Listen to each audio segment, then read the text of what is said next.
Wow. I mean, like, there's nothing to say.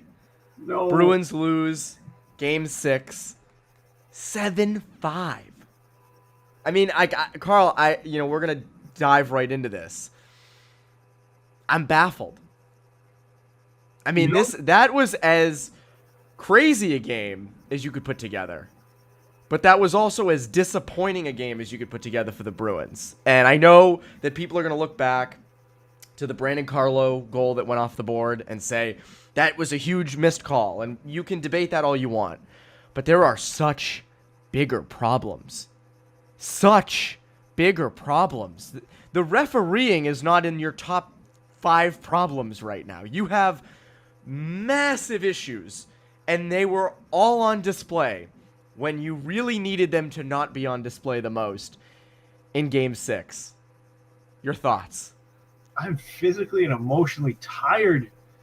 Like I think about all the Bruins fans that probably like they started their day at like 4 a.m., got out to the site at 6 a.m., started their job, and they are more tired after watching that 60-minute game than their day of work. Like that third period was just like the ebbs and flow of that thing. Like I can't function. Like like. Thank you for having me on. Right. Like I really enjoy doing the show, but more so than anything, like I'm a Boston Bruins fan. That was devastating. And like you say, like you have a host of issues going into Game 7. The changes that you made didn't work. You clearly have an injury in net, and you're probably going to have to make a change. You probably are going to have to. Like I recognize that. Does it have everything to do with Olmark? No, clearly not. But if you look at that Montour, the first goal of the game, and then you look at Lusteran, and 99 times out of 100 he makes that save. But he doesn't trust his game because he doesn't trust his game or his structure right now because he's hurt, and he's kind of I think Brickley talked about it. He's all over the place right now. So I don't like where you're at right now as and I don't envy Jim Montgomery right now either. No, I don't. This to me is the first time all season this Bruins defense and goaltending looks very, very tight. Tight to the point where Hampus Lindholm fires a puck over the glass in crunch time. Tight to the point where no one's covering guys in front of the net. Tight to the point where Clifton is just handing the Panthers the puck. Just, I mean, that second goal was awful. I don't care if Orlov was hooked. Why that was even the thought process there to make that pass, I don't understand. I don't. I don't get it. You have all the time in the world. There's no real pressure on you. You can easily move that puck. You can wait another second. They've done it all year. To force that play, it goes back to they are so tight in their own zone. And the Panthers have done a lot to do this, right? Forechecking, they've been good. The Panthers are capitalizing on every opportunity, and the Bruins know it. The Bruins know 100 times out of 100 the Panthers are capitalizing on every mistake they make. And as you know, Carl, when you are fearful of mistakes, you make mistakes. That's how it happens. And you see it with them. There is the only defenseman that looked somewhat okay at times tonight has been Brandon Carlo, and even he had some issues. Like, can you sit all 6 defensemen for Game 7? I mean, can you find some black aces? Maybe guys from Providence. Matt Grzelcyk certainly would have helped tonight. Matt Grzelcyk in his transition game. Matt Grzelcyk in his ability to move the puck. Like, and then to have Clifton go in for Grzelcyk and not only just not be good, but just straight up stink. To be really bad. I mean, and everyone stunk. I don't mean to just pick on one guy, but it's just, you could have used Grzelcyk. You could have used Grzelcyk. So I would say so. This is when you talk about the defensive unit not having a good night. Right, like you're not just talking about the 6 defensemen, right? Like as a unit tonight, like the forwards and the defensive in their own zone were just lackadaisical, right? Like usually when you get into high danger areas throughout the series, the Bruins had locked it down to a degree, and tonight stick checking too much, right? Like not getting loose sticks.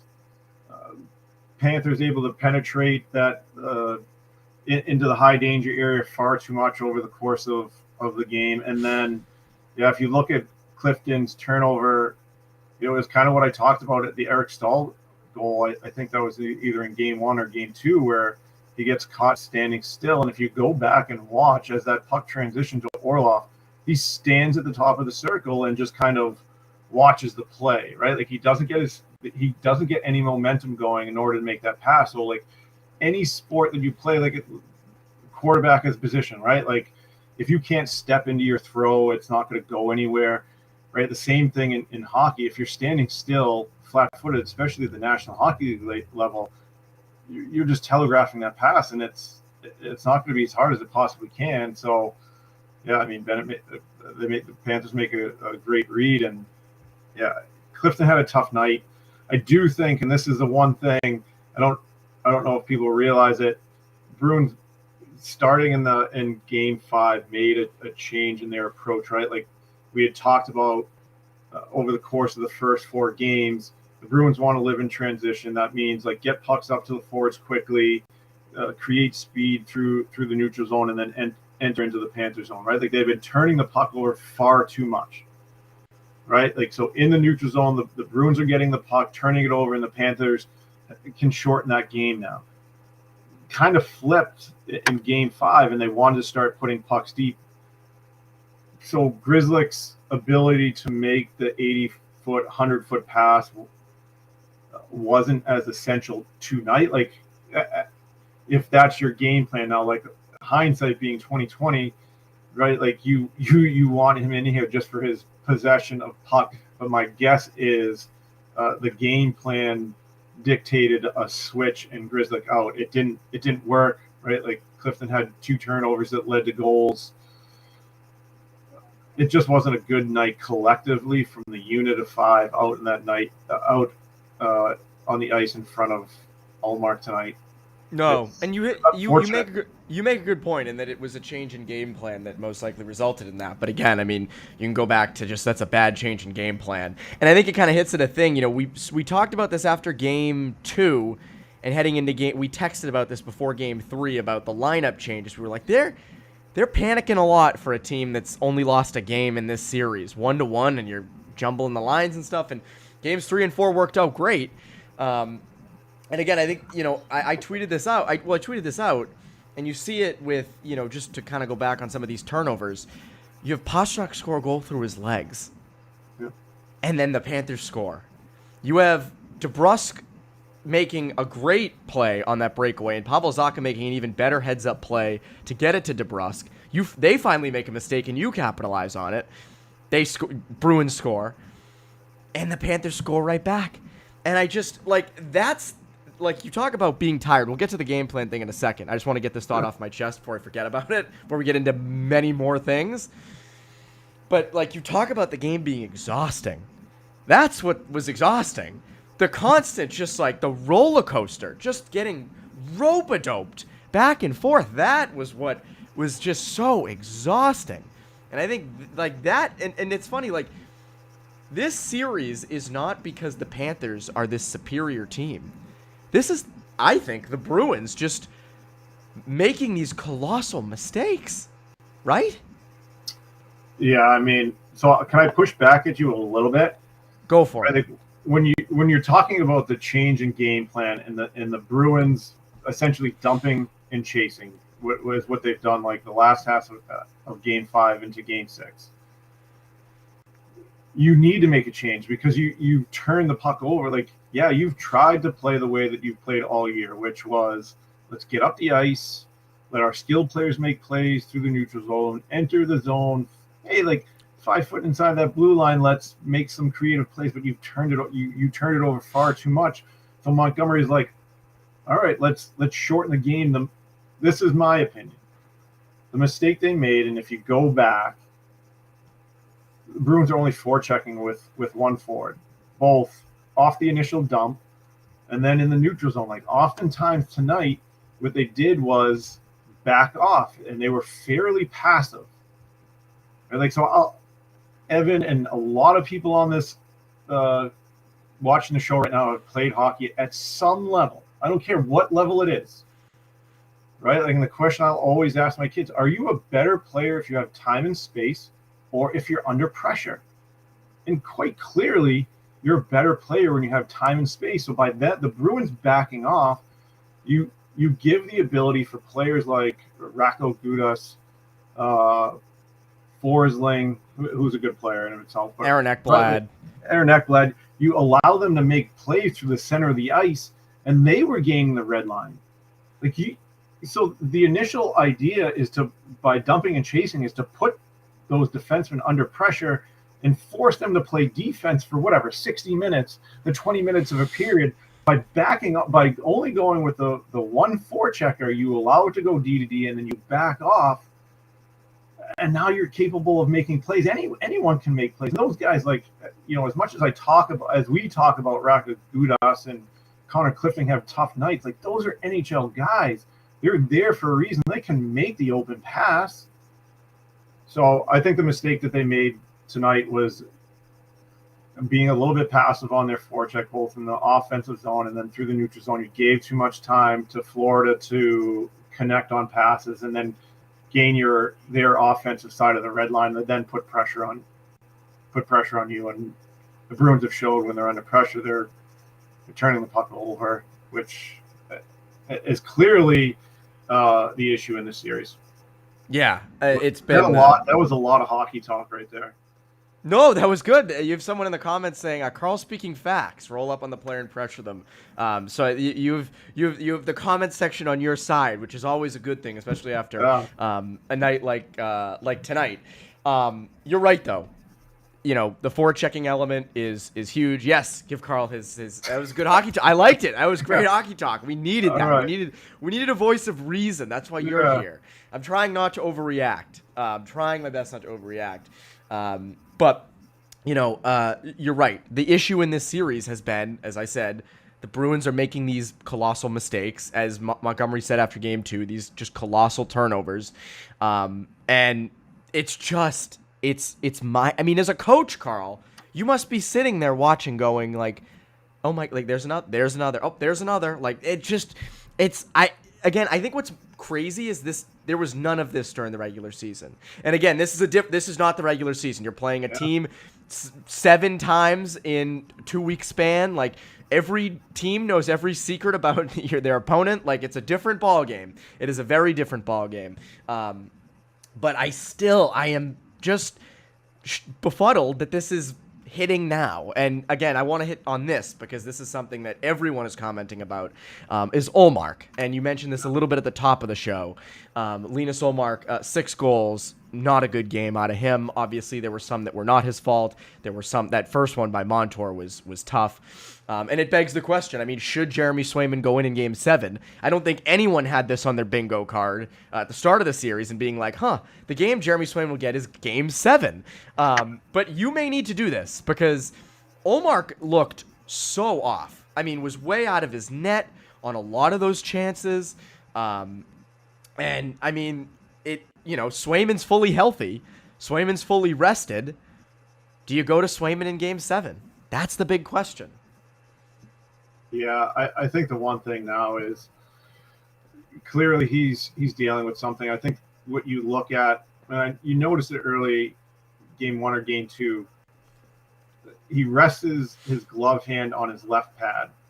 Like he's trying to put some pressure on the right side. Like obviously, to me, right, like the untrained goalie eye, it looks like he has a problem with his left hip, which is then.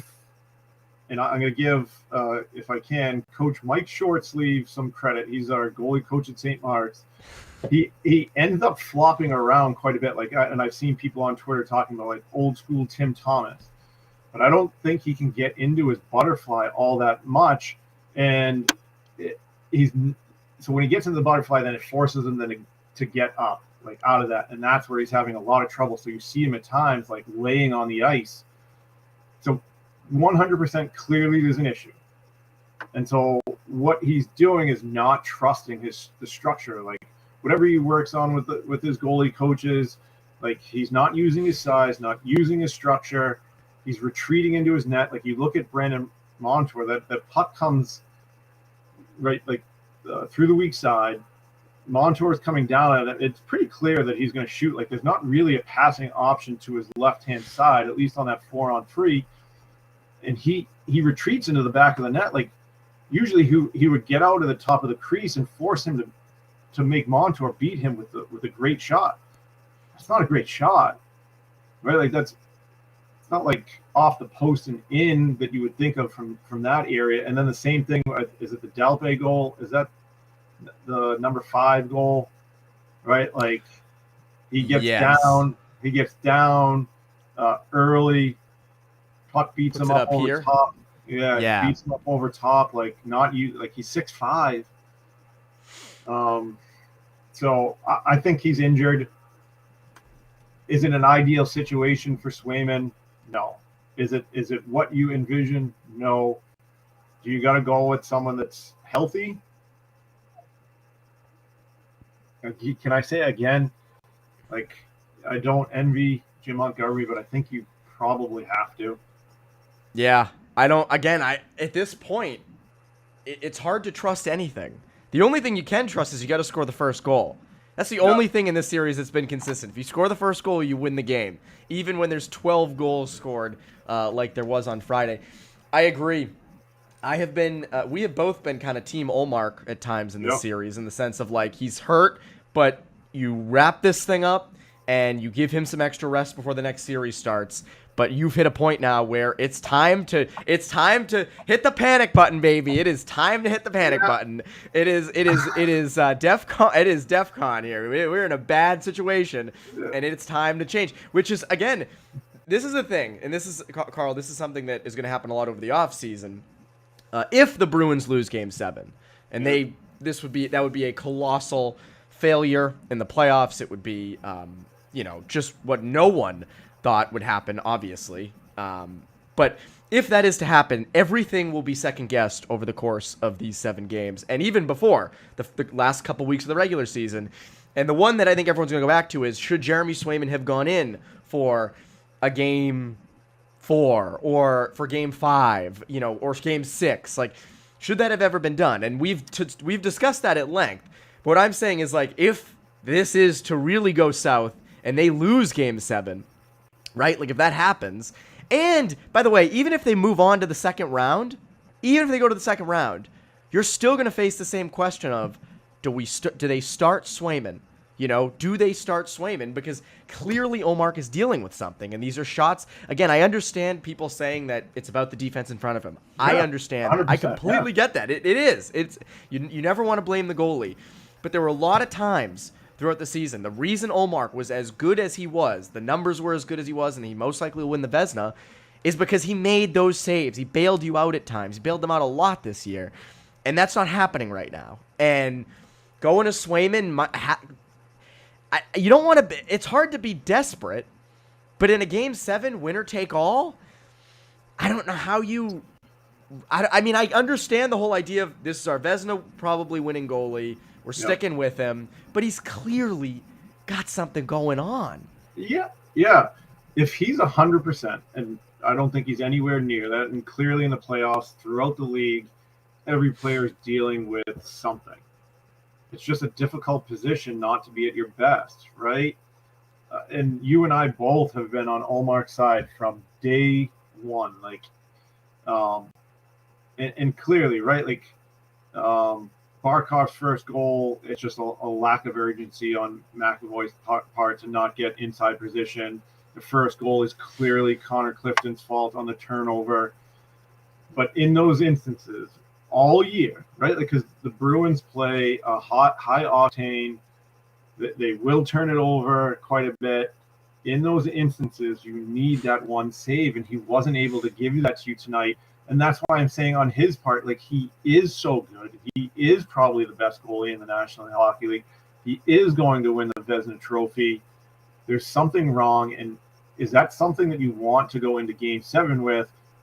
Someone that's I don't even know what the percentage is to put it at. Like, in the perfect world, if he had a bad game in Game 6 and he was 100% healthy, you just roll him back out there in Game 7. You say, hey, no big deal. You had a bad game. We played terrible in front of you. We'll figure it out. But and even too in the one that might not think about. So DeBrusk scores that goal. You come back down to the pot. There's no push off for Ullmark on Tkachuk. No, like, and I don't want to say urgency because I don't know what the level of discomfort is in his injury. There's no ability to go out and kind of get that second chance opportunity. But same thing, like he would be able to push off and get out and force Tkachuk to get to the danger area where ideally there would be a Bruins player. That being said, too, on that goal, like, how does it go down to Tkachuk and he gets two cracks at the net front? So, yeah, if Ullmark's 100%, I'm putting him in. If Ullmark's 90%, I'm putting him in. 75%, I'm putting him in. I don't think he's there. I just don't think that's where he's at. No, it doesn't look it. That's the thing, is as you said, like, you roll with your guy that's worked through the whole season, but when it's this injured, I mean, remember a few years ago, Bruins Islanders in 2021, Rask was clearly dealing with something. They took Rask out of Game 5, put Swayman in. They obviously lost the game, and then they put Rask back in for Game 6. He looks awful. They lose the game by a ton. Matt Porter tweeting out just now. He's down in Florida. Montgomery said he considered making a goalie change. For Game 7, every player is under review. That's, I mean, you know, yeah. Can the whole defensive crew be under review for that game? And again, even as you said, forwards, their play in the defensive zone was bad. Speaking of defense, because that's obviously one of the big topics, we'll kind of come in and out of certain things, and we'll get to a lot over this. This is going to go pretty long, I would imagine. People, you know, I totally get it. Orlov McAvoy really didn't work, and it hasn't the whole series. They are outchanced. They are getting hemmed in their own zone. To me, again, this also stemmed from no Grzelcyk. Orlov was back with McAvoy. To me, like, on paper, that should work. On paper, that should absolutely work. Those are two high-caliber defensemen. For some reason, they're getting outchanced. They're getting hemmed in. What are you seeing with those two? Because clearly, that's not working. Yeah, I don't know. Obviously, those are two really good all around, right? Like, and to some degree, right? Like, at this point, McAvoy's a veteran that has been around the league enough. You would think, on the face of it, that they would work. Like, I don't have a reason stylistically, right? Like, as I say quite a bit, like, why they're not working. The one thing that I would say there is, when you're taking a look at matchups throughout the night, like, split them apart, and probably should have split them apart and gone Clifton, Orlov, McAvoy, forward, right? Like, the Panthers were able to get Luostarinen, Bennett, Tkachuk on the ice every time Clifton and Forbort got out there.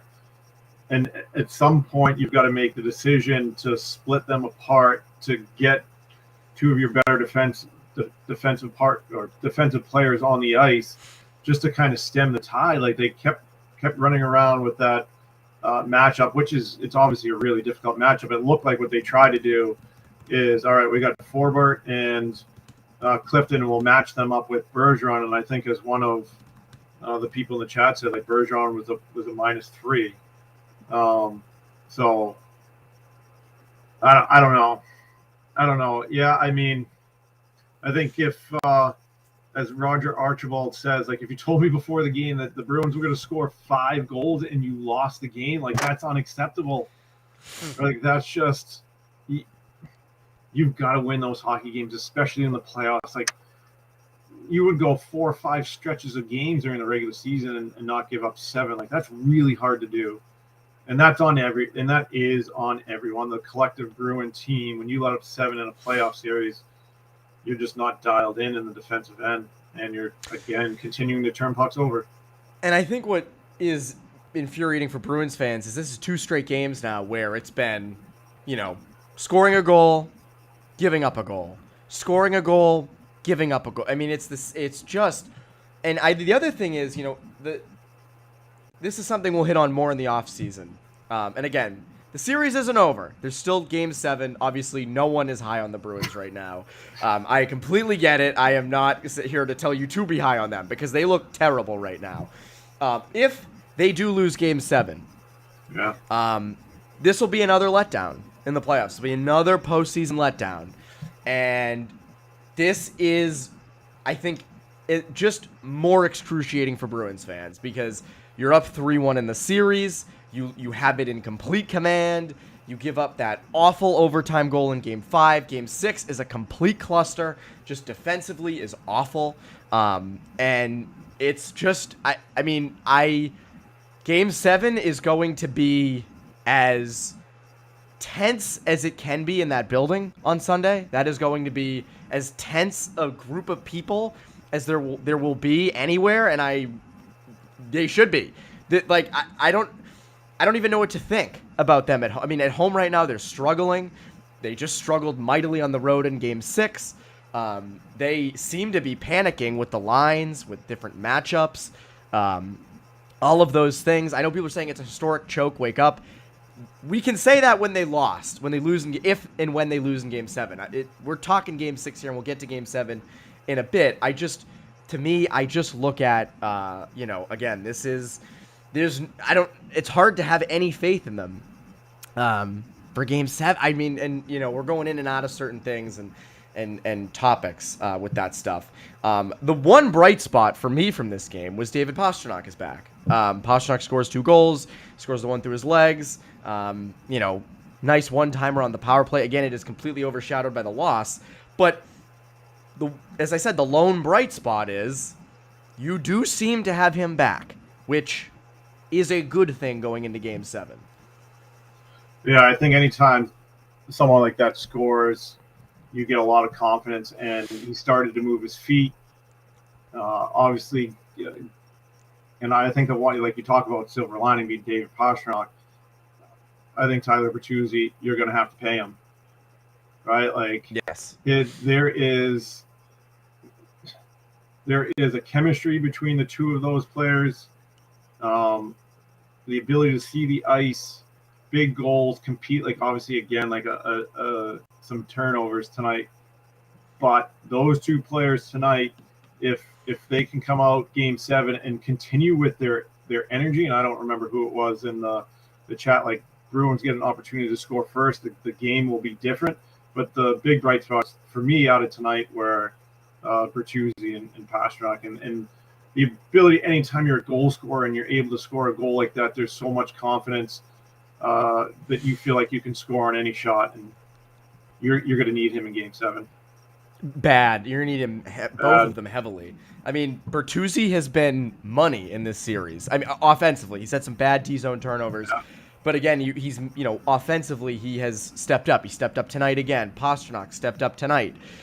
Called his shot, so to speak, said going into Game 6 that today was going to be the day.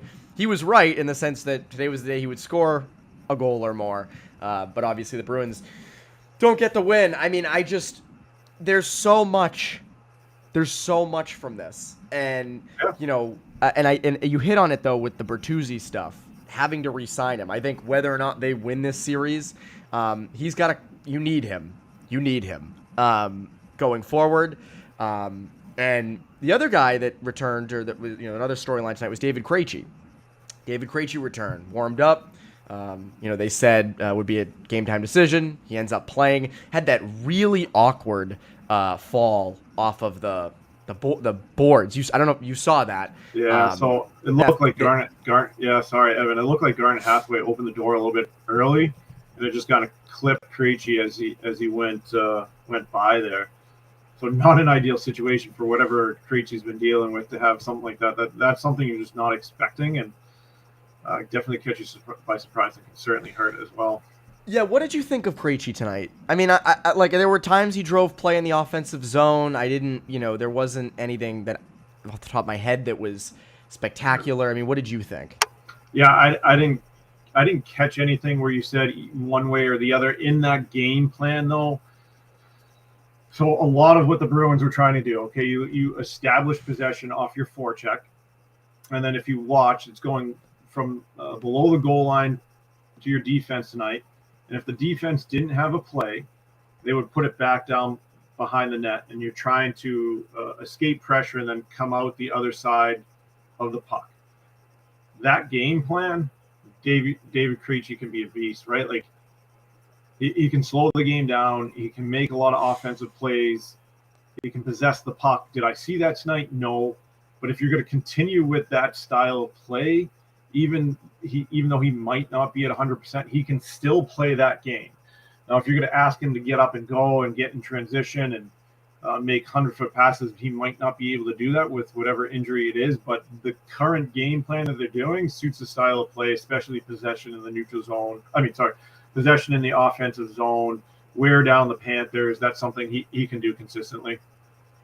It is. And, again, when he slows the game down, he's at his best. There were times, that showed Roger Archibald again with the comments. Roger Archibald bringing the heat tonight. Lots of sloppy games near the end of the regular season, despite getting wins. Now the bad habits are biting them. They are. There are a lot of bad habits that are getting exposed this series. And I'm curious, at the end of this series, and I don't know if Paul Maurice will come out and say this, but I'm very curious what the Panthers saw in the Bruins when they did their pre-scout. What did the Panthers see in what the Bruins were doing coming into this series and throughout this series that made them say, we have a real chance? Because I remember back in 2019, it came out, the Blue Jackets saw that the Lightning were not good when they were hit. They were not good when the pressure was on. They were not good when they hit their stars. And the Blue Jackets with John Tortorella at the helm did a lot of that and swept them. And in this series, you've seen the hard forecheck and you've seen the forcing turnovers and all those things. And it'll be very interesting to see when this series is done, whether the Panthers win or lose, whether the Bruins win or lose, whatever ends up happening, what comes out about what the Panthers saw in the Bruins, because I can tell you, whoever's, whether it's the Lightning or the Leafs, which, by the way, I still don't trust the Leafs to finish this series off. You're still kind of waiting for that impending thing. What they see in the Bruins, because clearly the Panthers have opened something up. And not to mention that the Bruins are playing hurt. There are guys that are hurt. I mean, every team has players hurt right now. I'm not saying it's just the Bruins. But to have Ullmark with the injuries, or the ailments he has, and Bergeron and Krejci and whatnot. The other thing that I want to touch on is the defensive zone coverage, because you texted me during the game and you made a good point about they are having such a tough time with the weak side. The weak side is really their weak point, and you see it on a lot of these defensive zone sequences. And what do you see? What do you see with that? Yeah, so I think first thing, right, like talking about what did the Panthers see, I don't think it's too dissimilar to what Columbus saw. Right, like you're talking about two historic teams that went through the regular season winning 60-plus games, and not that you don't go through adversity, but game to game, you're playing someone different, right? Like you're seeing different game plans. You're not playing a physical brand of hockey every night. And the Panthers were like, let's make this a physical series. Let's make them face adversity. Let's try to get out and score the first goal and then slow the game down, because then, right, like I think they know, and the one thing you saw, especially early on, if we're passive, like not passive, but if we're aggressive with F1 and we're passive through the neutral, they're going to turn the puck over, right? So I think that I think it's pretty similar to what Columbus saw. And then second thing, I do not like that has been a consistent throughout the series. So when that weak side defenseman has been pretty active for Florida. So rolling up on the strong side wall, so strong side just wherever the puck is, whether it is going to the point or whether that weak side D-man is stepping down, coming dot lane, looking for a pass, that weak side defenseman has been open the whole series. So that's pressure on your DA to go after the puck carrier, and then your winger that's in the slot has got to have, like, he's got to be active, shoulder checked, and understand what that defenseman is going to be and get like a stick on that pass. But that has been the one, like, that hasn't been changed. Now they haven't really scored on it. Like Ullmark's actually made some good saves on that throughout the series, but what it ends up doing is just you end up running around defensively and you're trying to do too much. So Yeah, you've got to change that. You've got to address it. My guess is more than likely that's with your winger that's stationed in the slot. They've got to have an understanding of what their role is in that situation. Yeah, there have been some plays in front of the net, as you've said, and in their own zone that have been so uncharacteristic of this team, and it just this whole season it's felt like they're a team on a mission, right? They're just different, and it looked that way after game one. It looked that way after game four when they're up 1-0 and 3-1, and this is a different team.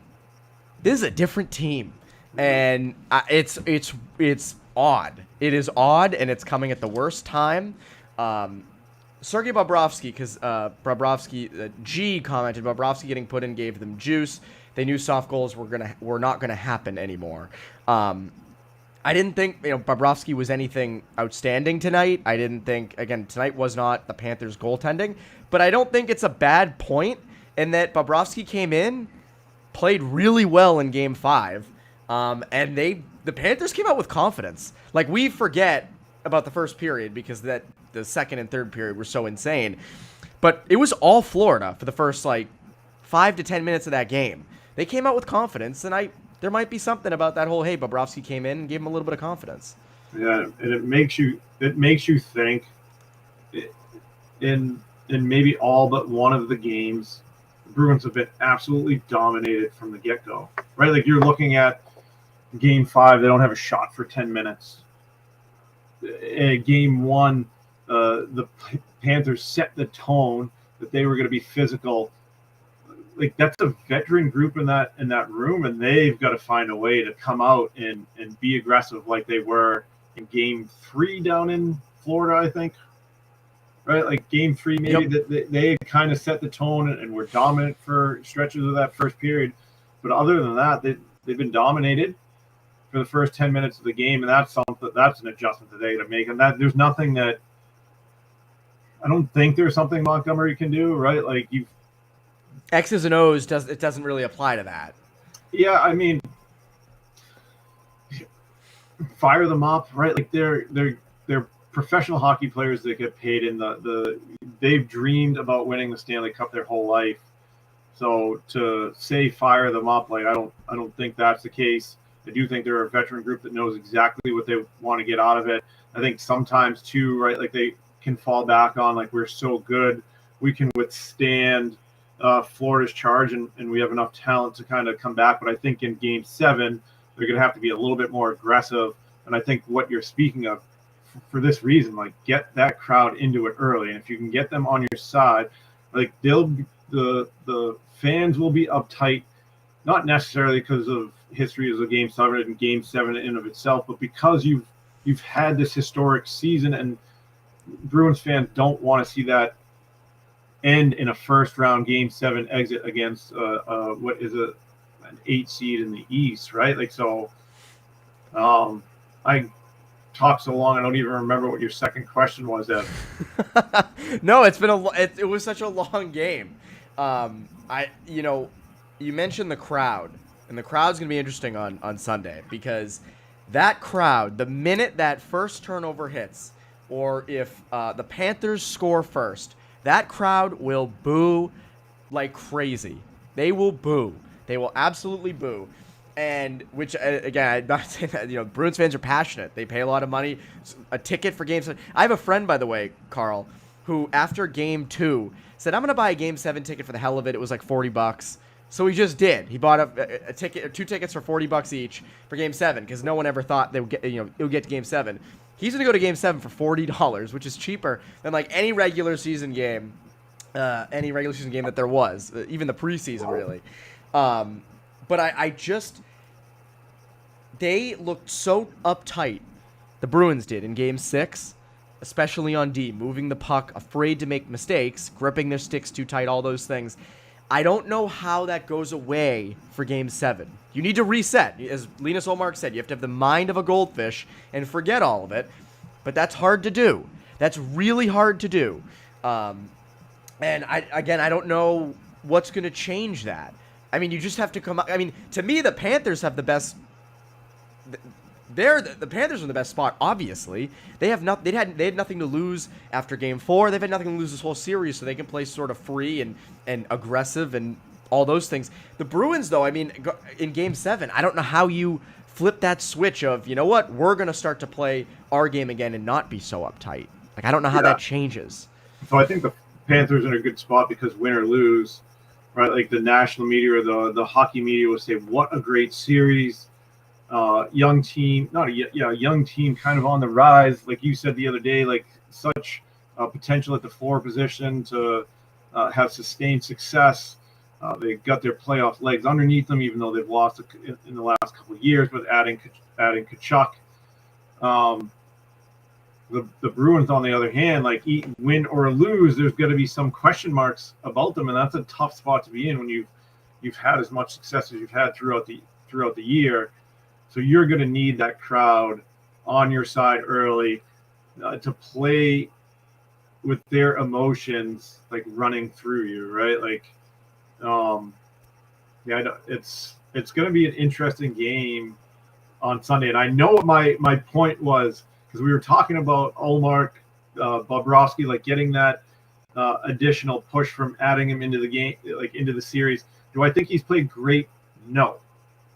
But what he's done is made that one save in every game that like kept you in it and gave you confidence, like Marchand at the end of Game 5, like which would ended. You're talking about Bobrovsky. You're talking about Bobrovsky. Yeah, sorry, like that. We were talking about like what push did that add to the Panthers, and I was saying like he wasn't. I don't think he's been great. Like he wasn't great tonight, but in every game he's made that one save. So it was the Marchand save in Game 5. Tonight it was the Pastrnak, right? Like it would have put them up 5-3, and it would have ended. I think would have ended the game at that point, right? Because the collective breath that you've made this push at the Panthers. You know, Pastrnak scores what would have been a hat trick goal, and that I think it's at the 8 or 7 minute mark, somewhere in that region. I think it would have ended the game, and he's made that save that then gives the team confidence to go back down the other end and score a goal. There was even a save in the dying minutes of the game, like with a minute or two left, under a minute left, I think, if memory serves. It was such a wild game, I might be forgetting. But there was a save I think Bobrovsky made. I want to say it was on Pastrnak, right in front of the net. He was kind of out of his net, a little outside of his crease. And he was right there and made a great save. Like, as you said, it's been those one saves. And to think, like, it's easy to play what if, but, like... We wouldn't be here right now. And it's, again, if Bobrovsky had not made that save on Brad Marchand at the end of Game 5. Like, that, you know, you think back at how quick things have changed since that. It wasn't that one play, obviously, but that was a huge save by Bobrovsky. And Bobrovsky talked about it, I think it was after Game 5, and said, I knew there was not enough time left for him to make a deke. I knew he was going shot. Like, that's where the veteran goaltender that's where that kicks in. Like, does Alex Lyon know that? I don't know, maybe not. Like, and you could kind of play that game with everything. And we'll circle back into the goaltending discussion for the Bruins side of things, because I know there are more people coming in and want to allow them to kind of catch up with that conversation we had a little bit earlier. Does Swayman provide that boost in Game 7 that kind of wakes the team up essentially and gets them going? Because as you said, like, and you said this earlier, if Ullmark was, you know, at 90%, even 80%, 70%, you put him in, but he just doesn't look right, you know? And to give up 6 goals in a pivotal Game 6 like this is so uncharacteristic of him. Yeah, and it's not necessarily the 7 goals, or it's not like, it's really easy for me sitting on the outside of the glass to look at the Montour goals, to look at the Luostarinen goals and say, 99 times out of 100, he's making that save. But I think what every fan can recognize throughout the series, not just tonight, right? Like he's been on his stomach, he's been on his back quite a bit, and there's an inability for him at times to get up. And that I do think that's recognizable. That is something that you have not seen all year, right? Like he is 6'5". He's technically sound. He plays with a ton of structure, right? Like uses his size to his advantage, and he hasn't been able to do that to this point right now. Is it an easy position for Swayman to come in. And do I think the Bruins, like the players to a person, will say all the right things about Ullmark? Yeah, I do. And will they say they probably want him in? They might even say that they would want him in, right? But I think they already are. I just saw a quote out of the dressing room a short time ago. DeBrusk on Ullmark. It's not even a question that the Bruins believe in him. So that's already starting. yeah, and I don't think there's a question that they believe in him, right? Like, but that's not answering the question. Does he give them the best opportunity to win on Sunday, right? Like, I think you and I, believe in him and believe that if he's healthy, is he the best goalie in the National Hockey League this year? Yeah. But does he give them the best opportunity to win? I wish I was more qualified, like on the goaltending end, to say that. I don't know if anyone's qualified on that with the goaltending. I mean, but you said it, like, given the circumstances. I mean, I'll put it this way, like, given the circumstances that are facing Ullmark, do you trust him to potentially carry you to win in Game 7? No. I don't know if you do right now, just given the last 2 games, and given, the way he's looked. Do you trust Swayman to just jump right into the deep end in Game 7 of the first round with quite a lot on the line? Now, I will say Swayman is well known as very cool, calm, and collected. He has always been that way. He was like that at Maine. I remember, and I'm not comparing this to Game 7. I'm not comparing this to Game 7, so commenters don't even get on this. But I remember he used to, like, just kind of, like, screw around with the crowd, like, during breaks and things. Like, he's very just in the moment, and he's good at that. Can that kind of guy come in and just and just kind of win a Game 7? Potentially, yes. But it's so hard to think, just dropping a goalie for the first time in to a Game 7. I mean, that's like throwing in someone into the lion's den. Like, I don't know. I don't know. No matter what happens, if they lose Game 7, no matter what Montgomery does, we will second guess it. Oh, so yeah. it is a coin flip in that sense. I don't know. No, the exact thought was going through my head. Either way, whether you start Ullmark and they lose, we'll second guess on. If he puts in Swayman and they lose, well, why didn't you go with Ullmark, your Vezina Trophy winner? I'm not going to blame them if they go to Ullmark, right? Like, even at times in the series, I don't remember what the game was. Was it Game 4? Game 4, where I think, when we start our lead into the show, you're like, what's your first thought? And I was like, I am sorry, Don Sweeney. Linus Ullmark was unbelievable tonight. So there has been times in the series where he's been sensational. Just the last 2 games, and then tonight, it looks like that injury caught up to him. And again, like the comment sections were saying, this is a collective 6-person unit that has struggled in the last 2 games. You can't put it all on Ullmark. I don't know. Like, do we have to make a prediction on who we're starting at the end by the end of the show? We don't have to. I don't think we do. I don't think we do. I mean, I think we're both we were like here on Ullmark, and like if Swayman is over here, if it's like a meter, I feel like we were here before, yes. And we're starting to just inch towards Swayman because we're seeing the desperation, we're seeing just what's happened so far, and there has to be some sort of change. And you wonder, does it have to go all the way over to Swayman? And I think that's really the big thing. The comment section is going crazy right now, and they should. There's a lot of opinions on this, and I think I don't know if one is wrong, because it is tough to get a feel on this. I know people will say, no, it should be Ullmark 100%, or it should be Swayman. We'll do our best we'll relay the message. Let me get on my phone tonight. I would let me give Jim Montgomery a phone call. Probably not going to take my text message or phone call. Yeah. I'll FaceTime. Jim. FaceTime. The people are saying Jeremy Swayman. And look, the one thing and I said this on a podcast on Poke the Bear this week. The one thing the Bruins have related to goaltending is they have goalie Bob. They have Bob Essensa, who is a goalie mastermind. He's very smart with these things. He's good at doing the tandem. He's good at feeling goalies out, all that stuff. My guess is Montgomery goes to him and says, Bob, what is to be done here? And I do trust his goaltending opinion a lot. I do. It is shown in the past. But again, I mean, it's hard not. I think what I will say, my official thing is it's hard not to understand why Swayman would go in for Game 7. But it also... We'll say that again. It's hard. It's hard. Maybe I might have jumbled up my words there. Okay. It's hard. It's understandable why you'd want Jeremy Swayman in for Game 7. Okay. And I don't think anyone will argue that going into Game 7 if he's in. Because it's, you need something fresh. You need the guy who's healthy.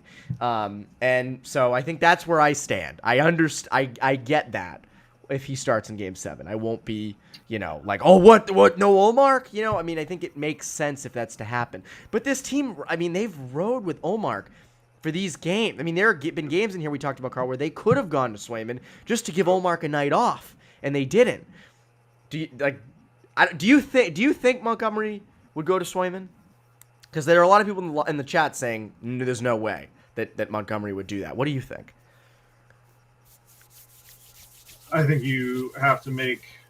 Obviously, right now, what you're going to do is you're probably going to have a conversation with Ullmark. It might be short. It's probably going to be a you good to go. And obviously, Ullmark's going to say yes. So I think at the end of the day, they're going to ride with Linus Ullmark in Game 7. The only fear on that part, and I think you saw like an underrated part of that game, was the first shift, right? Like, put it in at Ullmark's feet and bump him. Like, they got a free bump on Linus Ullmark tonight, right? Like, it wasn't, it wasn't the slash that Bennett got at the loose puck, because it was still fairly loose. It was like on his way by, he bumped him to let him know we're coming. And they were around him all night. They put pucks up high, which obviously he's uncomfortable with right now. I think they're not afraid to come into Boston and win a game. I anticipate if Ullmark's in that, two things. I anticipate a ton of traffic around Ullmark. In Game 7, the whistles don't come as often. No, they don't.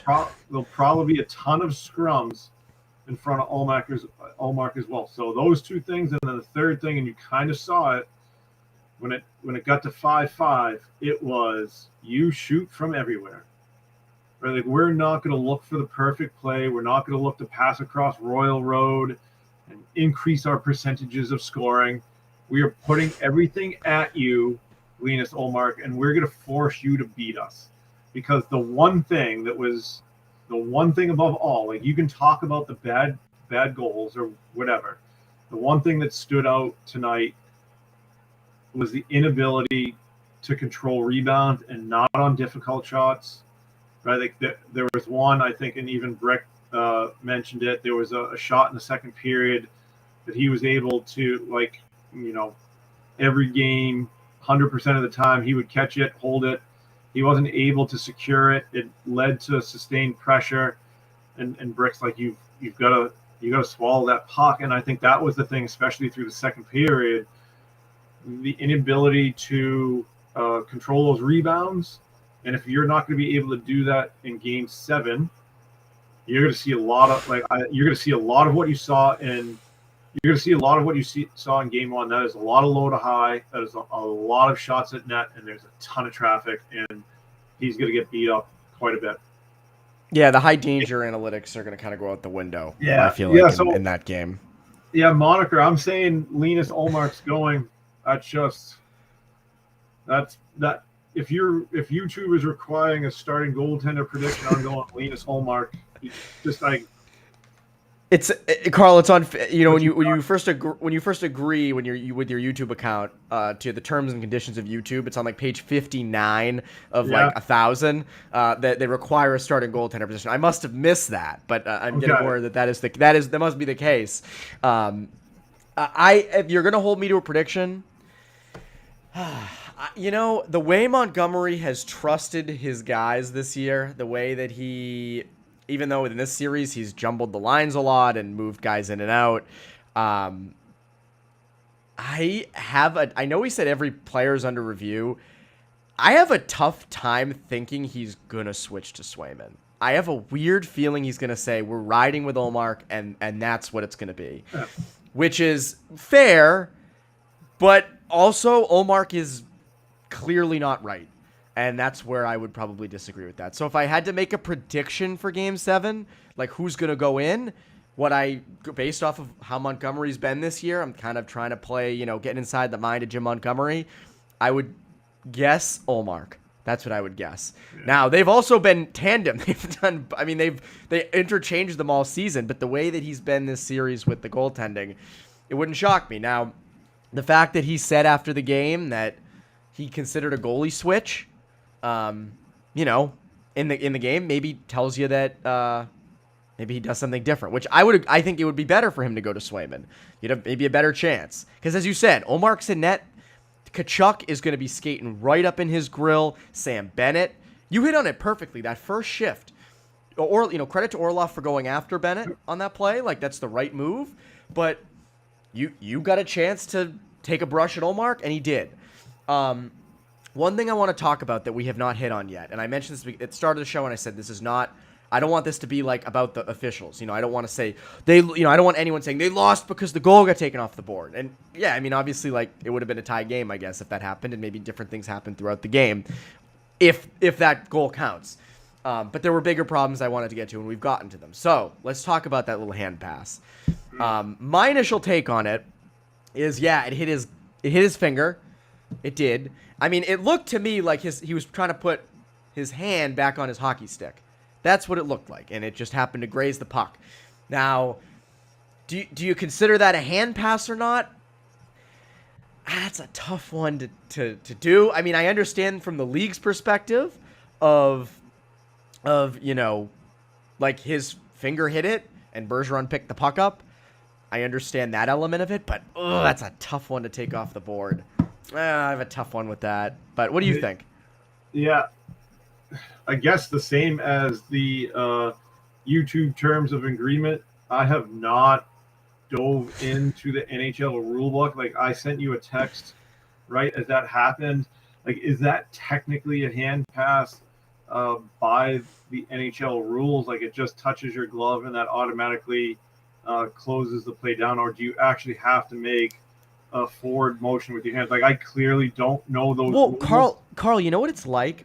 You know how when a puck goes off someone's foot, they look at it to see if it was a distinct kicking motion, right?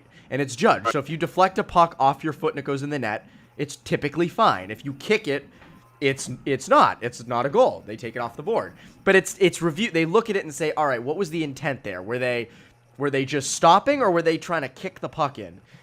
You could make an argument that should have been and again, I don't know the full rules on this, so I don't want to be like, I'm the NHL rule official expert. But they should look at hand passes like that and say, he's trying to put his hand back on the stick. It grazed the puck. That's it. And it really was not a hand pass. Bruss didn't hit it with his hand or things like it just grazed his finger. To me, that's how it should be viewed. It clearly wasn't viewed like that. They clearly just said, hey, it hit his hand, off the board. So, that's how it should. And again, I think that's going forward, how that rule should be looked at. Because, again, I don't love the idea of reviews that you can go back like 20, 30 seconds and, change the whole play over. Like, if you want to review goals, that's fine, like obviously fine. But to go back like, a long time before and have a puck graze his finger, I can't get over that. Like, to me, that was a gut punch. To me, that was a complete gut punch because the Panthers immediately scored afterwards, and then it was just, it was back and forth. And it shouldn't have been a gut punch in the sense that, like, take the good. Like, you had been playing really well.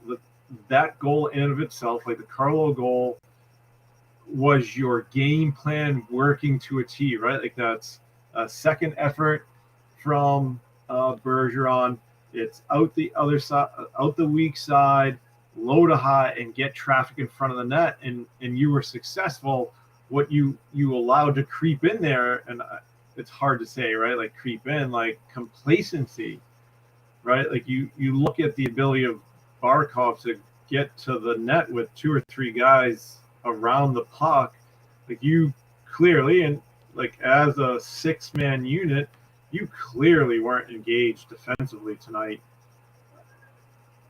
And I don't know how that happens in a closeout game against the Florida Panthers with the opportunity to go on and get a little bit of rest while Tampa Bay and the Lightning are playing. Like that at the end of the day is probably,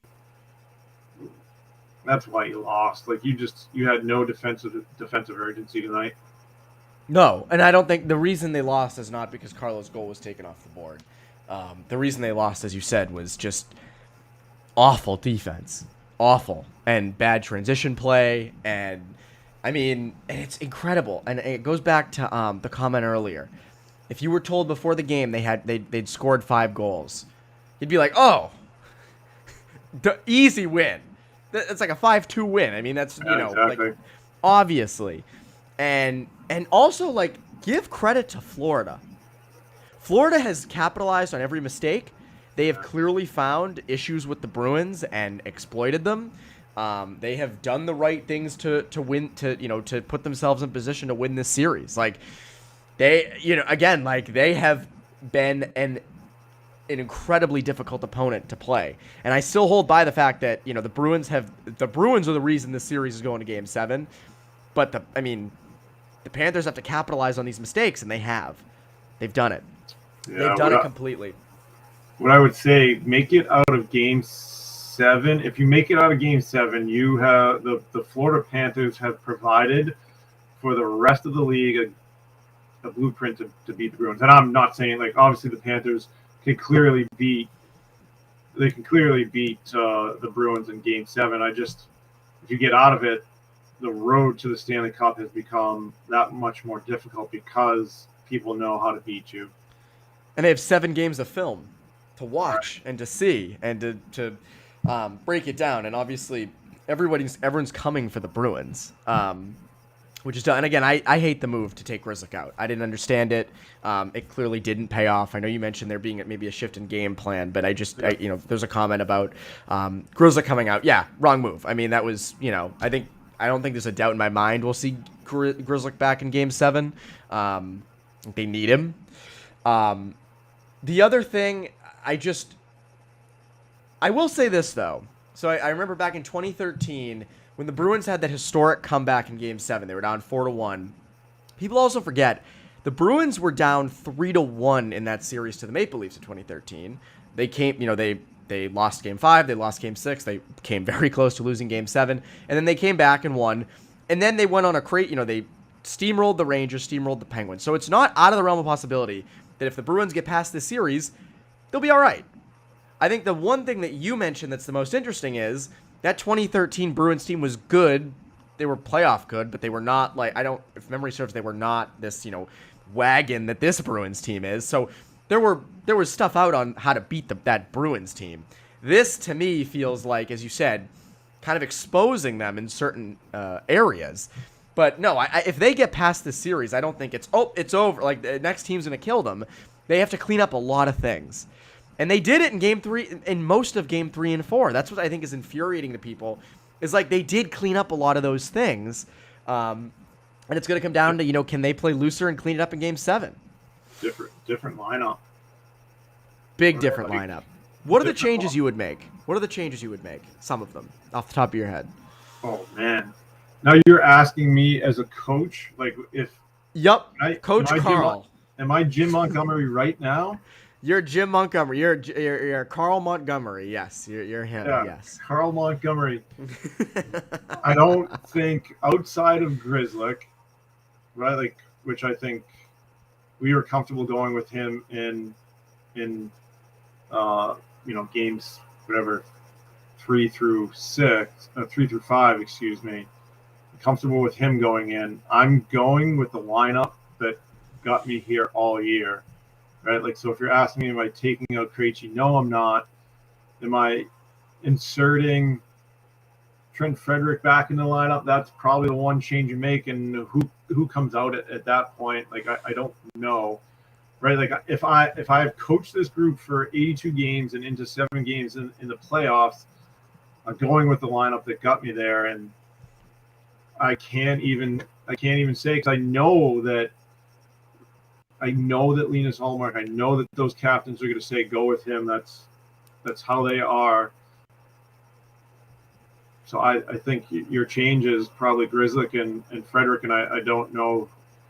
I would say tonight too, like the changes, I've got to play Taylor Hall more. Like I don't know. He just seemed like he didn't get any minutes. I don't have the stats. I was thinking that I meant to. I want to look this up, but I don't want the Wi-Fi to start to jumble. I want to look it up on Natural Stat Trick to see the time on ice for Taylor Hall tonight, because it was low in that third period. I mean, he was barely in. That was another thing. I didn't understand why Taylor Hall. The power play obviously tonight was fine, but I didn't understand Taylor Hall not being on that first unit. Taylor Hall has been, as we've said multiple times, great on those zone entries. He's terrific at that, and he's obviously produced a lot. And I'm very surprised he's not on that first unit. To me, the only lineup change is Grzelcyk goes back in. Up front, I mean, obviously defensively there were real issues, but I mean, you did get 5 goals, and that's your ideal. Like the forwards that were there is really the ideal lineup. Now, do you want to take out Foligno and put Frederick in? Maybe that could work. But I mean, I just the top 9 that was listed at the beginning of the game, Marchand, Bergeron, DeBrusk, that's who you want. You have Zacha, Krejci, Pastrnak, that's who you want. We wanted to see, Hall, Bertuzzi, and Coyle. I don't mess with those. I don't. I think, you're fine there. And the fourth line tonight had some good shifts. Note in the offensive zone. I think the first real sustained offensive zone time the Bruins had was in the second period when the Nosek line went to work. And it was, like a 2-minute stretch where they just cycled and worked the Panthers deep, brought it puck up high, right down low, a lot of different things there. So I don't know if I'm switching that fourth line. But I know that if I could bring in more defensemen who could step in, I would do it. Because you need something going on right there down on D, because man, so I think one of the someone in the comment section alluded to the fact there hasn't been a goal from the defense in the series. No. All right, wow. Good observation. No, there has not. Carlos would have been the first one, and obviously with that call back, I don't know, right? The big thing all year has been for that Bruins defense to add that second layer of attack, and they're not providing that. It's goals, right? They've had a plethora of goals all series, so production from the back end is not that much of an issue. But if you're looking for someone in a game 7, it's going to be someone unusual that's going to have to add to that offense in order for the Bruins to win. And the person, and I had mentioned this to you, and Hampus Lindholm, right? He's going to step to the forefront on Sunday. Is it Sunday afternoon, Sunday night? I don't even know time. What time? We don't know yet. We don't know. We don't know yet on that. We don't know the time on that. So, but yeah, I mean it. We'll see about that.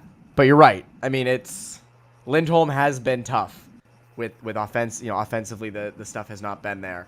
And by the way, we want to answer more of your questions in the chat. We're just trying to kind of stay on the things, because I feel like a lot of the stuff we're touching on hits on those questions. So I in the chat, you guys are incredibly engaged. By the way, let's take a second. Thank you to everyone who's been watching these and interacting with us, and we appreciate it. Whether you disagree with us, agree with us, come at us for our good predictions, our bad predictions, we appreciate all of it, and we really do. But we're trying to. There's a lot of comments, and it's hard to keep up with every single one of them, and they're hitting on a lot of stuff that we're talking about, for sure. But as you said, Lindholm offensively, it's funny. During the season, he was so good at driving play. So good at driving play. And there just hasn't been that at all in this series. Just kind of getting shut down. And so this is where the Panthers has set that blueprint, right? Second layer of attack, so important. Bruins defensemen jump into that rush. You know what makes that difficult? Every time you get hit, right? Like, the idea for the Bruins is you retrieve the puck on the dump in with urgency. You get it to your partner, you break out, you jump in, you add to that rush. You're getting hammered every time you go back and have to get it. So, like, I can't jump up if I'm getting myself up off the ice, right? Like, that's really difficult. So now instead of a 5-on-3, 5-on-4, now it's 3-on-3 even rushes. So yeah, that's the blueprint. Like, hit the Bruins defensemen, punish them, make it really difficult for them to get up into the play. And, like, to the Panthers' credit, they've stalled a lot of plays right inside that, right inside or right outside their defensive blue line. So yeah, it is hard to get up in that rush if you're getting hit every time. It takes a lot out of you. Yeah, it does. It does. And also, credit to the Panthers, they've been blocking a ton of shots. Feels like every time Pastrnak goes down to take a shot, Gudas is somehow jumping in front of it, or someone is.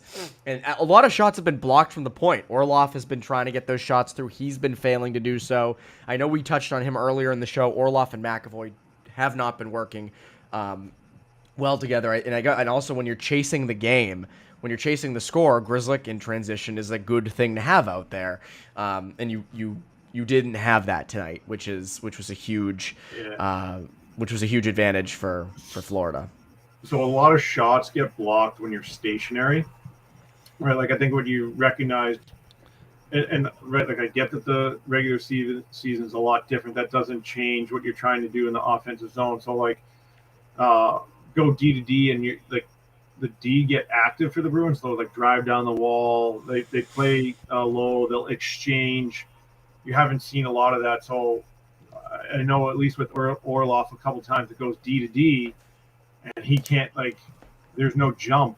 So, like, he's trying to take stationary shots from the blue line without any movement of his feet. And, like, now like an NHL forward can block those shots, right? Like, stick in lane, stick on puck. Like, you'll eat those wrist shots all day. And can you, right, like what Grzelcyk provides? Like, obviously we're looking for Grzelcyk to get back in that lineup, but that jump to get involved in the offensive zone, to drive down the wall, to exchange, to make life a little bit more difficult for the Panthers in their own end.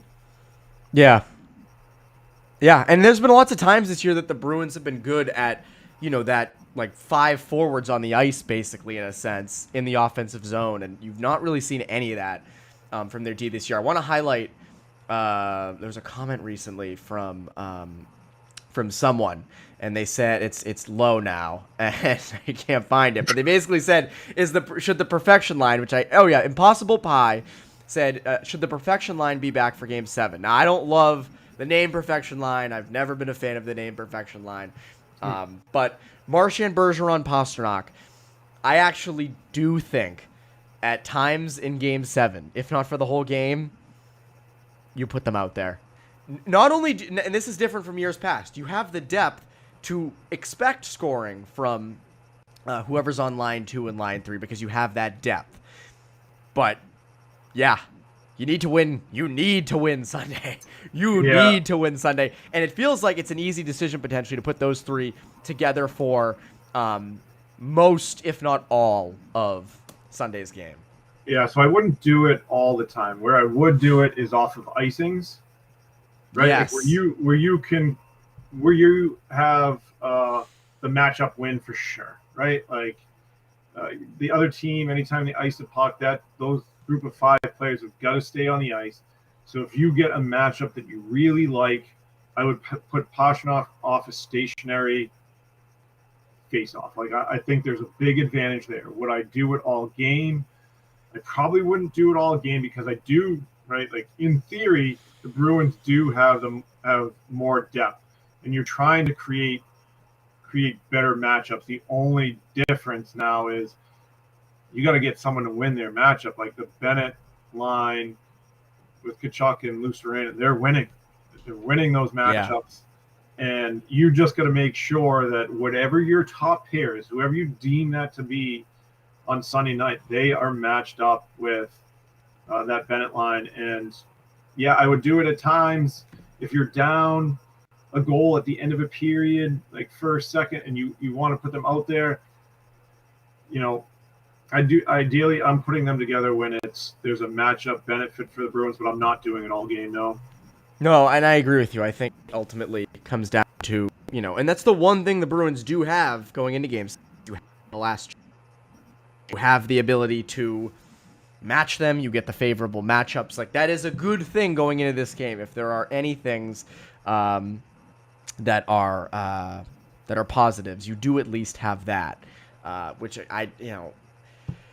it's hard to get excited, but I mean, it that matters. I do think that matters. And you mentioned the good thing about the icing and potentially having that for Game 7. So it's gonna be a lot going into Game 7. I think people expected this weekend to be like, oh, they'll finish it in 6, get to chill this weekend, don't have to worry about the Bruins, can watch other teams.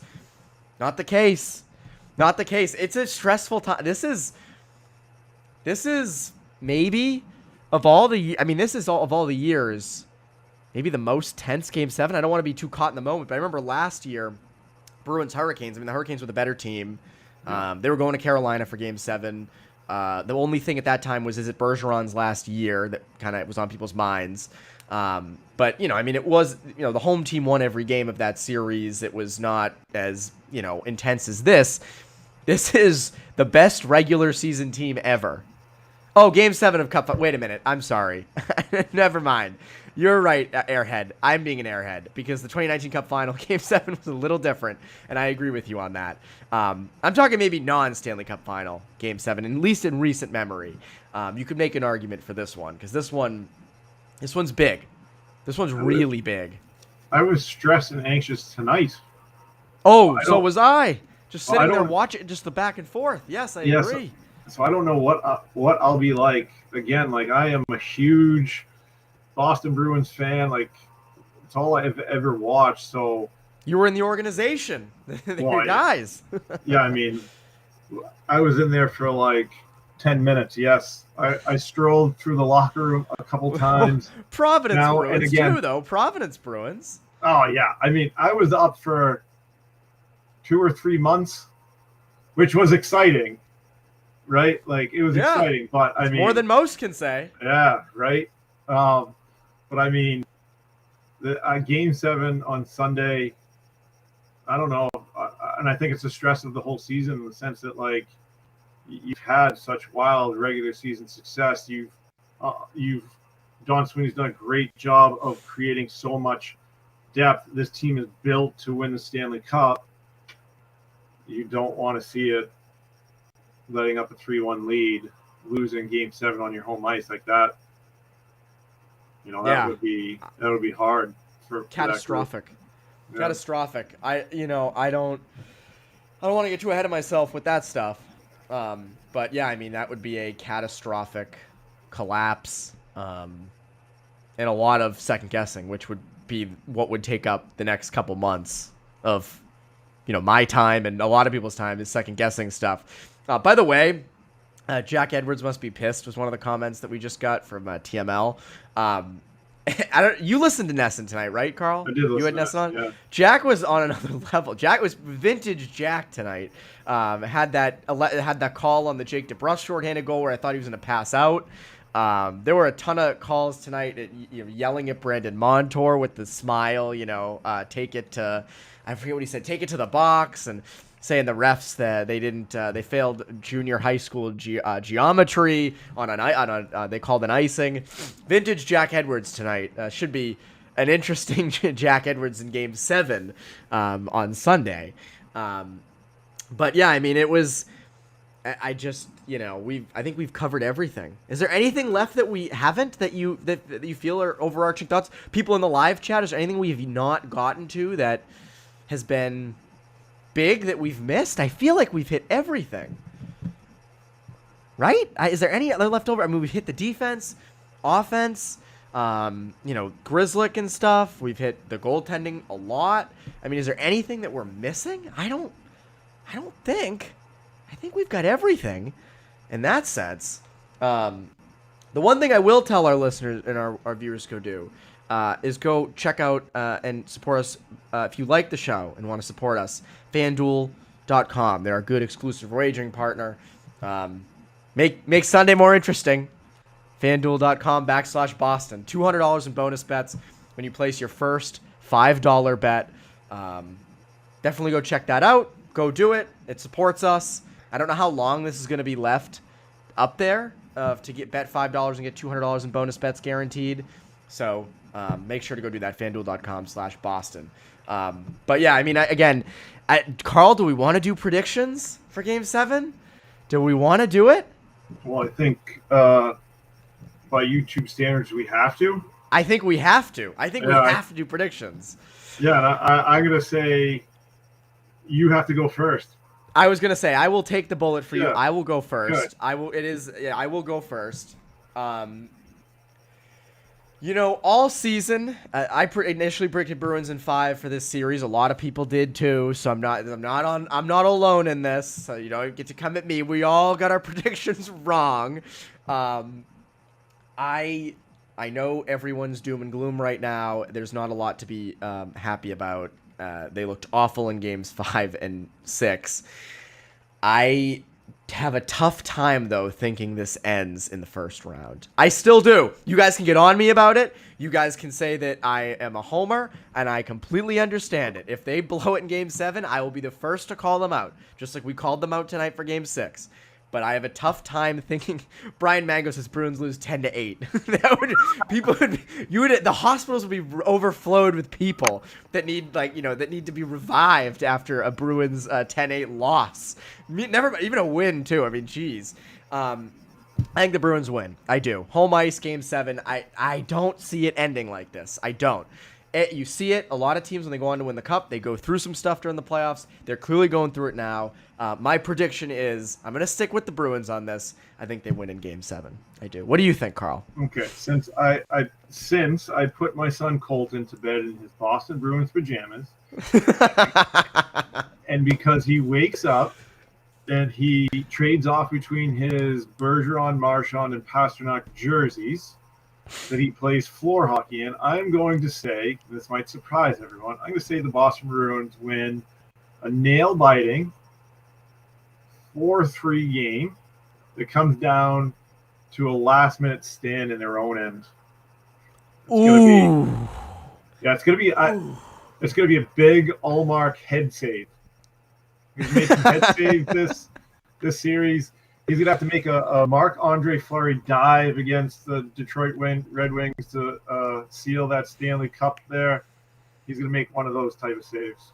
They're going to have to carry him off the ice, and rightfully so if he ends up doing that. I agree with you. That people want to score because everyone's doing scores. You did a score, so I will do one as well. I initially, coming into this game, thought it would be 4-2 Bruins win. So I'm not going to say 4-2. I'm going to say it's been a high-scoring series. But I do think the Bruins, hopefully, for their sake, have learned some things in their own zone. I'm gonna say it's gonna be. I'm gonna say 3-1. So it's a 3-1 Bruins win. I think it's 3-1. That sounds low scoring, which I have a tough time putting my name next to, but I think it'll be 3-1 Bruins. I think they'll find a way. Carl, right? Like I have a tough time thinking that this group is just going to blow a 3-1 series lead in the first round and be out, right? Like there's still that semblance of this team. It's a different team, but it's still that semblance of this team. Yeah, I think regardless of what you think of the team right now with turnovers, regardless of what you think of Jim Montgomery and his coaching, like they will make the adjustment. I think what you'll see them be, and certainly in the first 10 minutes, like they're going to stick with the same game plan, which is put it deep and force Florida to defend, but they will come hard with 2 forwards, and their D is going to pinch down. They are going to force the Panthers to make high leverage plays to come 200 feet to be able to beat them. And at the end of the day, like although I will say Brandon Montour and Forsling have been revelations for me. They've been really good. I think that on the back end they have a difficulty of putting it together for 200 feet. Like now I say that and I'm going to be completely wrong. And I'll step in this chat on Sunday and we'll get roasted for it. But I do anticipate that the Bruins are going to be far more aggressive on their forecheck, both in the offensive and in the neutral zones. I just put a ton of pressure on Florida, and I do expect, like, Marchand's been really good, Bertuzzi's been really good. I expect Taylor Hall and maybe Charlie Coyle to have big bounce back games. Yeah, there was one comment someone said, Evan thinks that Ullmark's can only give up one goal if he's in net. And I agree with you. There's been no, reason to believe that he can hold them to one goal. I guess what I would say to that is, it's easy. I could say, oh, it's going to be 6-3 Bruins and stuff like that. I just think in Game 7, things are a little tighter, and I think the Bruins, make adjustments to make those changes in Game 7 where they're a little bit better in their own zone and can limit the good chances that Ullmark faces. But again, who knows? Florida could roll in. Florida has all the confidence. Florida has every bit of confidence, but we'll see. And I see, like, Luch makes a comment, like, why would anything change if had 6 games? Like, they have made changes, right? Like, early in the series, it was transition, and we'll live with these turnovers because we're going to make a lot of high leverage plays. They didn't. They ended up in the back of the net. They then went to play like half court offense, dump it in and get after it. They still turned over pucks in their defensive end, right? Like, they've made adjustments. The one thing that they can't, right, like, you have no control over as a coach is when the teams, when the players make turnovers. Like, you can't draw up like an X and O's to stop turnovers from happening, especially ones where you're making them where they're not under pressure. So that's the one consistent for the Bruins throughout the series has been the turnovers. They've changed their system. They'll be more aggressive on Sunday. I guarantee it. Yeah. No, I mean, they have to. You have to. You walk into Game 7 the same way you walked into Game 6. It's not going to be a close game at all. But, I mean, again, Pasternak's starting to cook. Bertuzzi's been good. I'm just, I'm trying to support my prediction here, guys. I'm trying to find ways to make it. I'm really going off of the season and them. Also, I mean, last time Florida won a game. The Bruins stormed right back. Now, again, Florida's now won 2 in a row. Maybe it's different. We'll see. We will see. We will see in Game 7. But I think we've hit everything. We did predictions. We did goaltending. We've been here for an hour and a half. We thank you. First of all, Carl, thank you for sitting here for this long. To the viewers and the commenters, thank you for all your support through these playoffs. We hope that this goes on for a while and we get to have a lot of these throughout. We like to have the banter, as you guys know.